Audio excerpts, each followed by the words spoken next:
प्यारे विद्यार्थियों, अर्थशास्त्र की एक ब्रांच के रूप में आज एक नवीन विषय फाइनेंशियल इकोनॉमिक्स का अध्ययन शुरू कर रहे हैं। फाइनेंशियल इकोनॉमिक्स, जिसे मौद्रिक अर्थशास्त्र भी कहा जाता है, ये विषय आपके बीए द्वितीय वर्ष में अर्थशास्त्र विषय के पाठ्यक्रम में शामिल है। इस विषय का अध्ययन आज इस विषय की एक महत्वपूर्ण आर्थिक संकल्पना के विभिन्न आयामों पर प्रकाश डालते हुए कर रहे हैं। ये संकल्पना है मुद्रा। आज की कक्षा में मुद्रा के विभिन्न आयामों, जैसे मुद्रा का क्या अर्थ है, मुद्रा में कौन कौन सी वस्तुएं शामिल हैं, अर्थात मुद्रा के रूप में किन किन वस्तुओं का प्रयोग किया जाता है,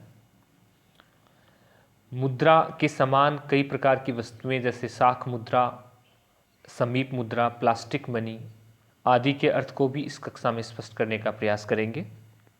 साथ ही मुद्रा के जो महत्वपूर्ण कार्य हैं, जिन्हें मोटे रूप से दो भागों में वर्गीकृत किया गया है, प्राथमिक कार्य और गौण कार्य, इनका अध्ययन भी आज की कक्षा में शामिल किया जा रहा है। मुद्रा का क्या अभिप्राय है, इसको समझने से पहले, मुद्रा के आविष्कार से पहले समाज में वस्तु विनिमय प्रणाली का प्रचलन था। वस्तु विनिमय एक ऐसी प्रणाली थी जिसमें वस्तु के बदले वस्तु का विनिमय किया जाता था। मुद्रा जैसी कोई वस्तु नहीं होने की वजह से उपभोक्ताओं को दोहरे संयोग को खोजना पड़ता था। मतलब उनको अपनी वस्तु का विनिमय करने के लिए उपयुक्त व्यक्ति को उपयुक्त वस्तु के साथ खोजने की ज़रूरत होती थी, और इस दोहरे संयोग को खोजने की चरण में उसे काफ़ी मात्रा में समय और संसाधनों का अपव्यय करना होता था। यह इस व्यवस्था की एक महत्वपूर्ण कमी मानी जाती थी। इसके साथ वस्तु विनिमय प्रणाली के अंतर्गत वस्तुओं का मूल्य निर्धारण वस्तुओं के रूप में किया जाता था। चूँकि एक वस्तु का मूल्य कई प्रकार की वस्तुओं के रूप में निर्धारित किया जाता था, जो कि एक बहुत ही हरक्यूलियन टास्क माना जा सकता है। इस प्रकार वस्तु मूल्य निर्धारण भी इस प्रणाली की एक महत्वपूर्ण समस्या थी।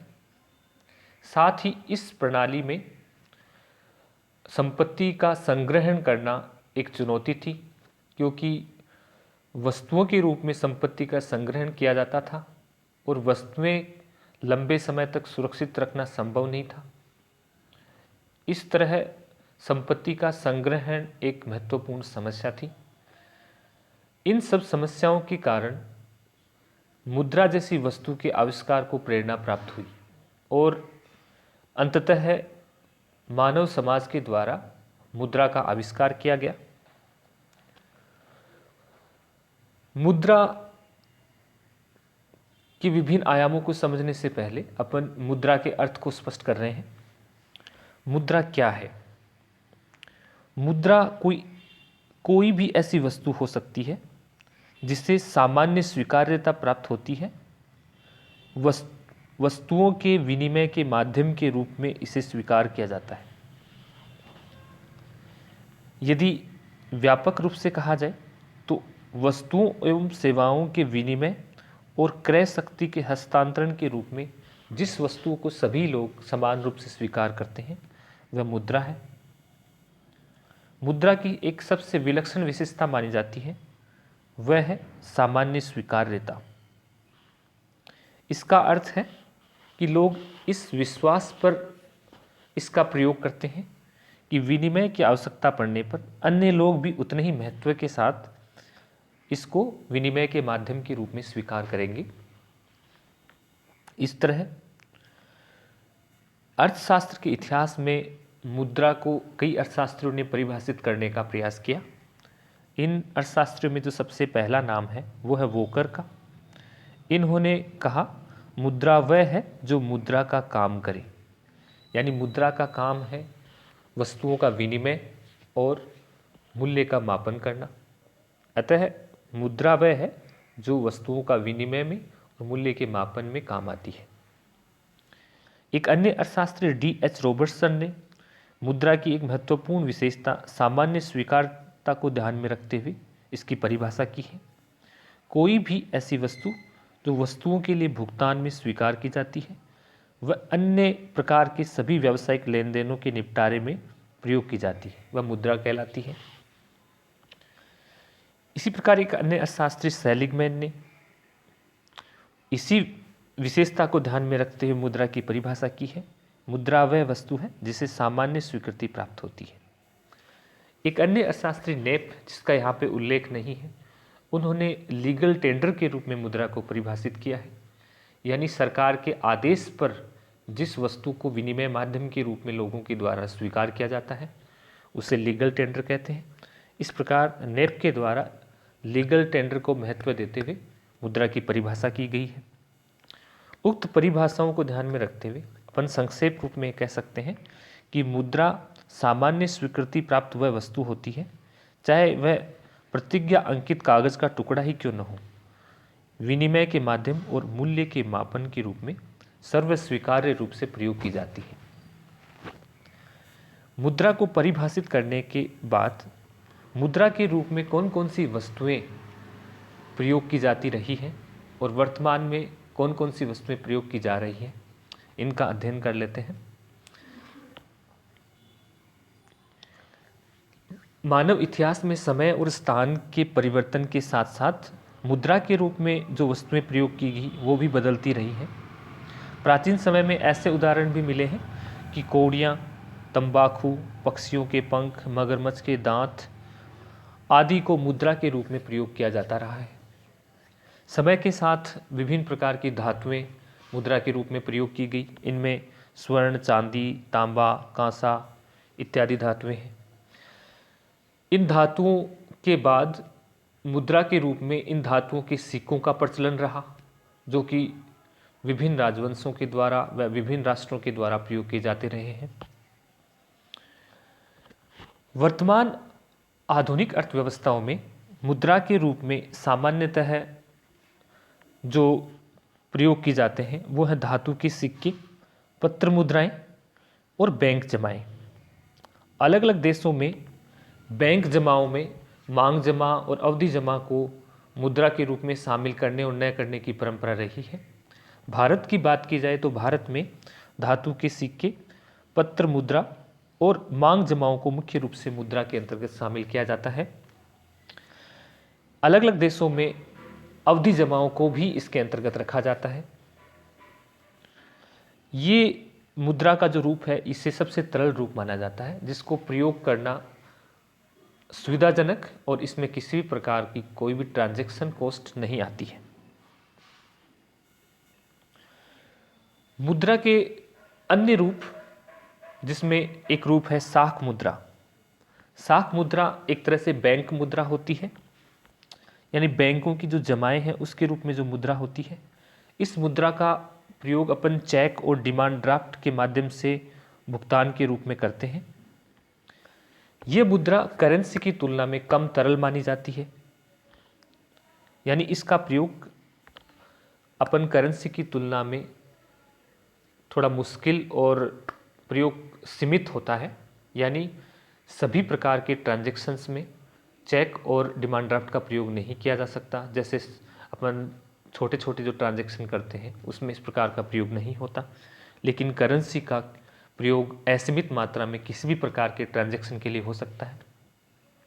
इस तरह साख मुद्रा वह मुद्रा है जो बैंक जमाओं के रूप में होती है। मुद्रा का एक अन्य रूप है मुद्रावत, जिसे नियर मनी या समीप मुद्रा भी कहा जाता है, यानी ये मुद्रा के रूप में काम करती है लेकिन मुद्रा के हूबहू जैसा काम नहीं करती है, यानी इसका प्रयोग प्रत्यक्ष रूप से मुद्रा के रूप में नहीं किया जाता, बल्कि इससे पहले मुद्रा में परिवर्तित किया जाता है, जिसमें एक कॉस्ट आती है और समय की एक लागत आती है, और फिर उसका प्रयोग विनिमय के माध्यम और अन्य भुगतानों में किया जाता है। मुद्रावत में short term lending, treasury bills, विनिमय बिल, बॉन्ड इत्यादि को शामिल किया जाता है। ये जमाएं जो मांग जमाएं होती हैं बैंकों की, उससे मुद्रावत को कम तरल माना जाता है और इसका प्रयोग बैंक जमाओं और करेंसी की तुलना में थोड़ा असुविधाजनक और ट्रांजैक्शन कॉस्ट को धारण किए हुए होता है। अब बात करते हैं मुद्रा के कार्यों की। मुद्रा के कार्यों को मुख्य रूप से दो भागों में विभाजित करने की परंपरा रही है। पहले जो कार्य हैं उनको प्राथमिक कार्य में शामिल किया जाता है और दूसरा जो वर्गीकरण किया जाता है वो गौण कार्यों के रूप में किया जाता है। प्राथमिक कार्यों में जो सबसे पहला कार्य है वो है विनिमय के माध्यम के रूप में मुद्रा के द्वारा कार्य करना। यह कार्य मुद्रा का एक यूनिक कार्य माना जाता है। ये विशेषता मुद्रा के अलावा किसी भी अन्य संपत्ति में देखने को नहीं मिलती है। इस विशेषता के कारण वस्तु विनिमय की एक महत्वपूर्ण समस्या दोहरे संयोग, मूल्य के मापन इत्यादि की समस्या का हल किया गया है और इन समस्याओं को हल करने के बाद आर्थिक परिदृश्य में कई प्रकार की कुशलताओं का सृजन हुआ है। इन कुशलताओं में एक महत्वपूर्ण कुशलता है एक्सचेंज या ट्रांजैक्शन एफिशिएंसी, यानी विनिमय के दौरान जो काफ़ी मात्रा में समय और संसाधनों का अपव्यय होता है उसको बचाकर आर्थिक कुशलता को प्राप्त किया जा रहा है, यानी एक्सचेंज एफिशिएंसी को प्राप्त किया जा रहा है। दूसरी जो कुशलता है वो है एलोकेशनल एफिशिएंसी, यानी मुद्रा के इस कार्य के कारण जो उत्पादन की इकाइयां हैं वो अपने उपभोग की सभी वस्तुओं का उत्पादन स्वयं करने की बजाय अपनी दक्षता वाली वस्तुओं का स्वयं उत्पादन करती हैं और अन्य वस्तुओं का मुद्रा के रूप में दूसरे लोगों से विनिमय करती हैं। इस प्रकार एलोकेशनल एफिशिएंसी के कारण से श्रम विभाजन और विशिष्टीकरण को प्रोत्साहन मिला है और आर्थिक गतिविधियों ने गति प्राप्त की है। दूसरा जो प्राथमिक कार्य है मुद्रा का एक सामान्य मापक के रूप में या अकाउंटिंग की एक इकाई के रूप में कार्य करना। वस्तु विनिमय प्रणाली में वस्तुओं का मूल्य निर्धारण अन्य वस्तुओं के रूप में किया जाता था। क्योंकि एक वस्तु को कई हजारों वस्तुओं के साथ विनिमय किया जा सकता है, इस तरह एक वस्तु का कई हजारों वस्तुओं के रूप में मूल्य निर्धारण करना एक महत्वपूर्ण चुनौती मानी जाती थी। लेकिन मुद्रा के रूप में एक वस्तु का मापन करने के बाद इस समस्या का हल हो गया है। मूल्य के मापन के रूप में या अकाउंटिंग की इकाई के रूप में मुद्रा के आने के बाद अर्थशास्त्र एक विज्ञान के रूप में विकसित हो रहा है, क्योंकि इसने वस्तुओं एवं सेवाओं के उत्पादन, उपभोग, विनिमय, वितरण जैसी जो महत्वपूर्ण आर्थिक क्रियाएं हैं उनका मुद्रा के रूप में माप किया है और सामाजिक व्यवहार को अच्छे से विश्लेषित किया है। मुद्रा का जो कार्यों का दूसरा वर्गीकरण है वह है मुद्रा के गौण कार्य। मुद्रा के गौण कार्यों में जो सबसे पहला कार्य है वह है मूल्य संचय। वस्तु विनिमय प्रणाली के अंतर्गत मूल्य संचय एक महत्वपूर्ण समस्या थी, लेकिन मुद्रा में चूंकि एक सामान्य क्रय शक्ति होती है, अतः प्रत्येक उपभोक्ता अपनी इच्छा के अनुसार जब चाहे वस्तुओं का क्रय कर सकता है और एक विक्रेता जब उसको लगता है कि उसको उचित मूल्य प्राप्त अभी नहीं हो रहा तो वह अपनी वस्तुओं को बेचने से मना कर सकता है और जब उसको उचित मूल्य प्राप्त होता है तब वह अपनी वस्तु को विक्रय कर सकता है। अन्य परिसंपत्तियों की जो तरलता है उसकी तुलना में मुद्रा की कुछ विशिष्टताएं हैं। एक, इसमें अत्यधिक तरलता होती है, इसका मूल्य स्थिर होता है और इसमें विक्रय साध्यता का गुण पाया जाता है, इसलिए इसे एक श्रेष्ठ मूल्य संचय के रूप में माना जाता है। मुद्रा का जो दूसरा गौण कार्य है वो है विलंबित भुगतानों का मान। विलंबित भुगतानों में जैसे ब्याज, किराया, वेतन, पेंशन और इंश्योरेंस प्रीमियम, इनका जो कि एक समय के बाद जिनका भुगतान किया जाता है या जिनका भविष्य में भुगतान तय किया जाता है, ऐसे भुगतानों के रूप में मुद्रा का प्रयोग एक मुद्रा का महत्वपूर्ण कार्य है। इस कार्य के साथ एक समस्या ये है कि सामान्यतः तो मुद्रा का मूल्य स्थिर होता है, लेकिन कुछ अपवाद स्वरूप स्थितियों में मुद्रा के मूल्य में परिवर्तन होता है। तो ऐसी स्थिति में मुद्रा एक पुअर मेजर्स ऑफ वैल्यू माना जाता है, but also a poor standard of deferred payment भी माना जाता है। इस तरह मुद्रा के जो कार्य हैं वो महत्वपूर्ण रूप से दो भागों में वर्गीकृत किए गए हैं, लेकिन मुद्रा के कुछ प्रासंगिक कार्य भी होते हैं। इन कार्यों में राष्ट्रीय आय का वितरण, सीमांत उपयोगिता का समानीकरण, साख व्यवस्था का आधार और संपत्ति को समरूपता और तरलता प्रदान करना ये प्रमुख कार्य हैं। इस तरह आज अपन ने मुद्रा के विभिन्न आयामों को समझने का प्रयास किया।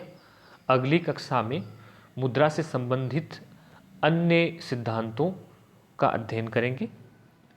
धन्यवाद।